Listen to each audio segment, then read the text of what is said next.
बोल गुरु घासीदास बाबा की।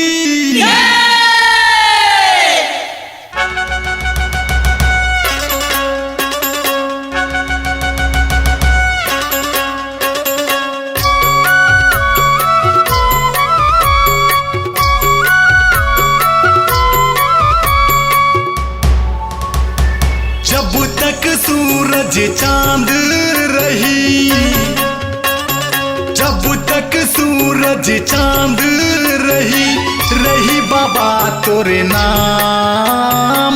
साधक के झंडा लहराए बाबा जी, कोटि कोटि प्रणाम। साधक के झंडा लहराए बाबा जी, कोटि कोटि प्रणाम।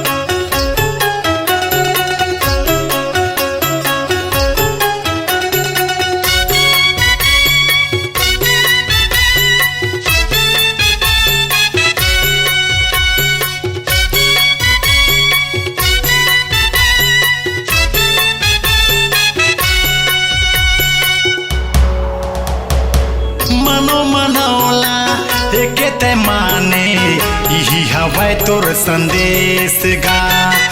अंधविश्वास रूढ़िवादीला औ मिटाए द्वेष गा। जाति पाति के भेद मिटा के, जाति पाति के भेद मिटा के, ऐसन करे सुघर काम। साधक के झंडा लहराए बाबा जी, कोटि कोटि प्रणाम। साधक के झंडा लहराए बाबा जी, कोटि कोटि प्रणाम।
मन मंदिर माँ बसे ते रही बे, जैसे दिया संबाती गा।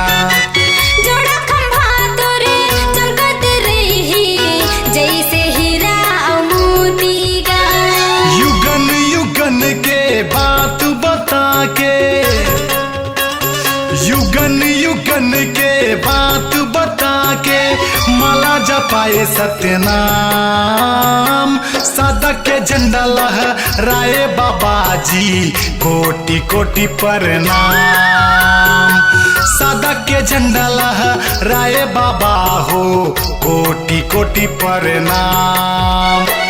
जब तक सूरज चांद रही, जब तक सूरज चांद रही, रही बाबा तोर नाम।